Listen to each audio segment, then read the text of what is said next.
All right, this is going to be our very first ride with the Engwe L20, the cargo bike, and we want to make sure that it's going to be able to haul some cargo. So we've got the trailer loaded down, we've got some snacks, some drinks, the fishing gear, a chair, and of course, Shelby's going to ride with us. Isn't that right, girl? She loves to ride. It's not really a fair battery test or mileage test because we do have the dual battery version here, but we're pulling a lot of cargo. But right, a cargo bike we should expect is going to have extra weight on it. We'll just see how the mileage does with the two batteries, 750 watt hub motor. So I don't know, we'll see how well it works. On the screen, we are at 0 miles, and both batteries there are 100% charged. So everything's zeroed out. This is the very first ride, and we are going to put it straight to the test. All right, so we're a couple miles in already, and my derailleur needs to be adjusted a little bit. It's not quite shifting right, but no big deal. That's kind of normal, kind of expect that. What I really like about this bike is the fact that it's got a torque sensor as opposed to a cadence sensor. Now, a lot of people, they kind of, you know, everyone has their opinion, but in my opinion, the torque sensor is so much better. Just a much more intuitive ride, more natural feeling as opposed to a cadence sensor. Now, the reason some people may not like a torque sensor is the fact they think you have to push harder to get the bike going. Well, what you're doing is the bike feels the resistance of you pushing against the pedal, and it gives you that much power in coordination with how hard you're pushing on the pedal, if that makes sense. Where a cadence sensor just knows if you're moving your legs. So a torque sensor, I feel like I've always got a little bit of resistance until we just run out of pedal or run out of gearing. It feels like we've always got a little bit of resistance, but we can adjust that with the pedal assist options 1 through 5. So the more pedal assist you have, the less you actually have to push on the pedal itself. So I am in the highest gear, gear number 7, and comfortably we're doing about 16 miles an hour. We can see on the screen here on the phone versus the screen on the bike, you can see they're actually very close. So gear number 7, and the problem is, let's see, I can push it, see how fast we can get. So I got a little bit of resistance here at about 20 miles an hour, but 20 is about comfortably as comfortable as I can pedal without, then I start ghost pedaling. But so far on flat land, I can't even tell. I've got well over 100 pounds behind me on this trailer. I mean, I think the dog alone is 60 plus all the cargo. So yeah, we're probably right around 100 pounds of cargo behind it, and I honestly can't even tell it's back there between the gearing and the 750 watt motor. I don't know, I think it needs more gearing. Like, I don't even know that I can go. I want to try to shift the gears all the way down to the first gear, and I don't even know if I'll have any resistance. Let's take the pedal assist all the way down to 1. Okay, yeah, I do. So that's not bad. So pedal assist 1 with the torque sensor. Wow, that's impressive. 14 miles an hour, comfortably. But I am putting a little resistance on the pedals. Pedal assist 2. I guess about the same. Pedal assist 3. So I'm putting less resistance on the pedals, but I'm staying the same speed. Oh, it's all right.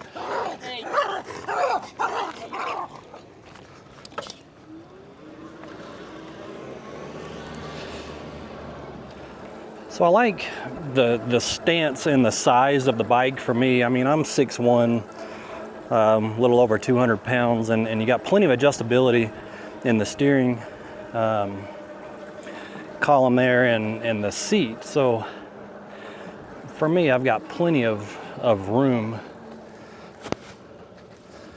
I'm gonna ease out on the road here a little bit.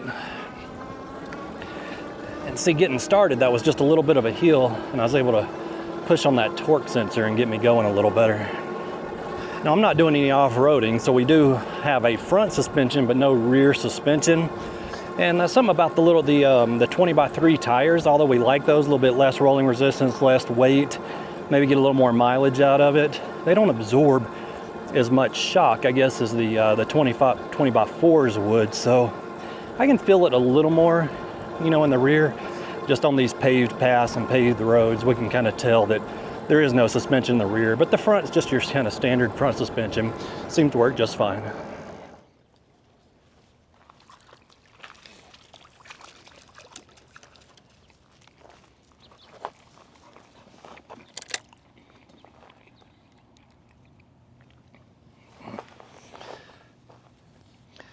This has got to be one of my favorite parts about these electric bikes and the cargo bikes, that they get us outdoors again. They give us that mobility back. I mean, I had a bicycle, a regular bicycle, and it's hard, you know, and you kind of lose just motivation to get out and do it because there is so much work. But now the electric bike, you can see we can take all kinds of stuff with us.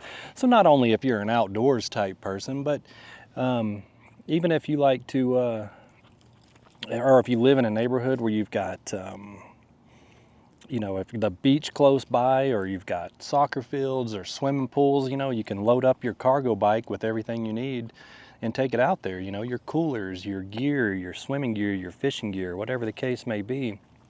I'm about 6.5 miles in to get to my little fishing spot here, so it just makes it easy. So I don't have to drive. We can take the bike out and enjoy the outdoors a little bit. So let's see if we can catch something. I'm gonna catch the wife a delicious bass.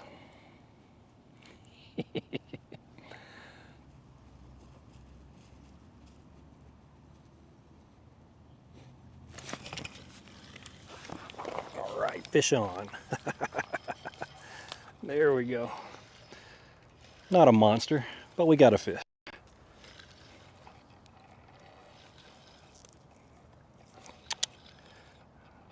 Shelby, look, we got a fish.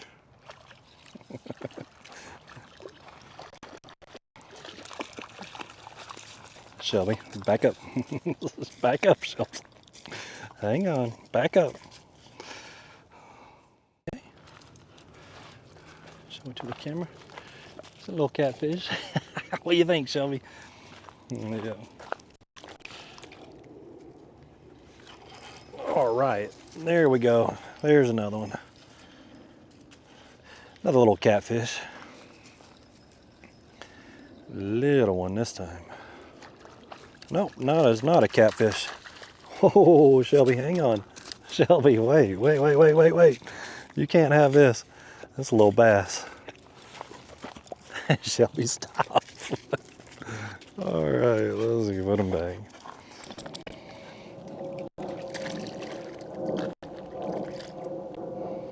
Shelby, you leave that fish alone.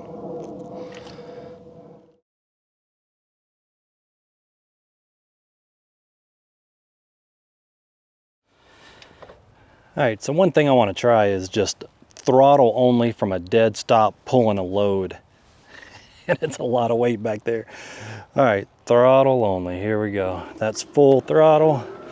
My other camera battery died, so we're just looking at the screen. We're up to 10, 12, 13 miles an hour, 15, 16, 18, 20. So 20 is the cutoff, but I mean, it took a few seconds. It's not a speed demon, but again, we do have a bunch of weight behind us, so that's about average, I guess, for a 750 watt motor. Now I'll do a little pedal assist on PA5, pedal assist number 5. Again, it just feels good. So Engwe does have an app that we can download, and I did download, and it kind of gives you your speed and kind of tracks your bike ride and such, but I couldn't quite get it to connect to the bike, and it's probably, you know, operator error. I guess you're supposed to scan the screen, but I couldn't get a QR code or anything to come up. But I didn't read the directions either. I figured it'd be kind of intuitive somewhere in the menu, but I couldn't find it. So I'm not currently hooked to the bike through the app, and I'm not even using the app. I mean, there's plenty of GPS apps up there, out there that we can kind of, you know, use to track our speed and our mileage and everything. So although there is an app, I just hadn't really been able to use it much. The pedal assist isn't very sensitive, and maybe there's a way to turn it up in the settings a little bit, but and maybe it's just because I've got a big load behind the bike, but I do have to push kind of hard on the pedals Oh, going through the rain, sprinklers going. But I do have to push a little harder than I would like to kind of get the bike going, but we'll have to try it without the trailer on the back and see how it feels at that point.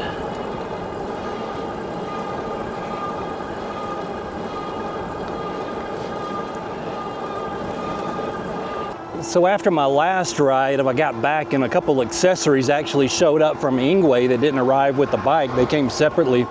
So one is this cargo bag and rack we have behind me. And then we actually got the running boards that I mentioned in our first video, that the running boards did not come with the bike, but it had a back seat. I just kind of felt like it should have came with the running boards, but they are a separate option. I think like $75, maybe $80, some $70 to $80 for the running boards. Now this piece here was a little more expensive. It's right around in that $200 range, but it's pretty neat. We'll take a look at how it works here in a minute. But what we're doing is I'm in pedal assist 5, because if you can see where we're going, it's uphill for several miles to our destination. We're heading out to the dog park with Shelby today, so this is a lot of pedaling, and going back to this torque sensor, it's not very sensitive. Since I am going uphill most of the way, I've got it in pedal assist 5, and my legs are burning.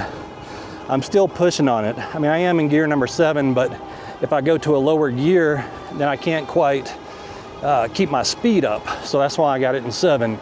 So it's kind of a give and take scenario. Either I'm gonna pedal real hard, or I'm just not gonna be able to go very fast. When I say very fast, 20 miles an hour is as fast as really I can comfortably pedal this. Currently we're doing about 18, which is comfortable. I can push it harder and get up to 20. I think some people's got this bike up to 28. I haven't. That's a little too fast for the trailer on the back.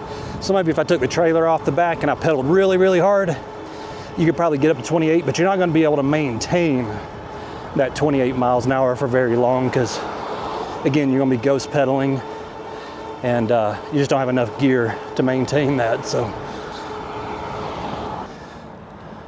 I'm currently at a red light, and to get this bike to start, see, I forgot to change the gears, and I am going uphill with the load. So what I'll do is I'll use the throttle to help me get started, and then once I get going, then I can kind of pedal and help it keep up.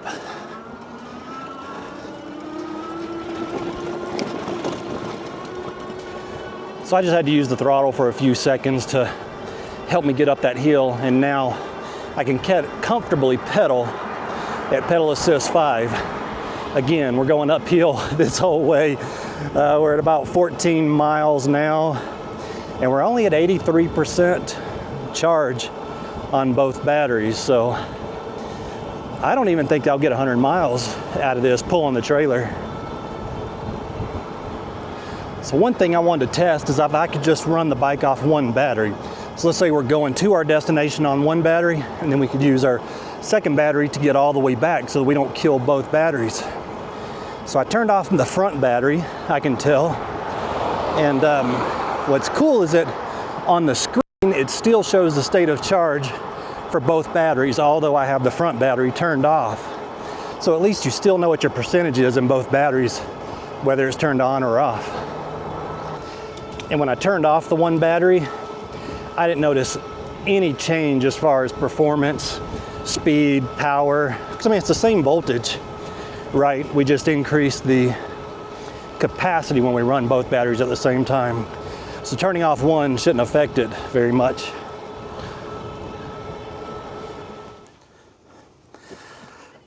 So now we're about 16 miles in, and we can see on the screen that both batteries are right at 80%. One's a little bit lower at 79%. That's because I had one battery turned off for a few minutes while we were going uphill. But basically that was 6 miles, 90% of that was uphill. And that's what got us down to that 80%. So we've only got 16 miles on the bike, 80%. So we still got plenty of charge left to get us wherever we want to go. But again, we got to be fair, right? Because we're pulling this big heavy trailer with the dog back there.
Okay, I got it up to 28 miles an hour that time. That was as fast as I could pedal, so it will do 28, but that's a lot of pedaling to get it there.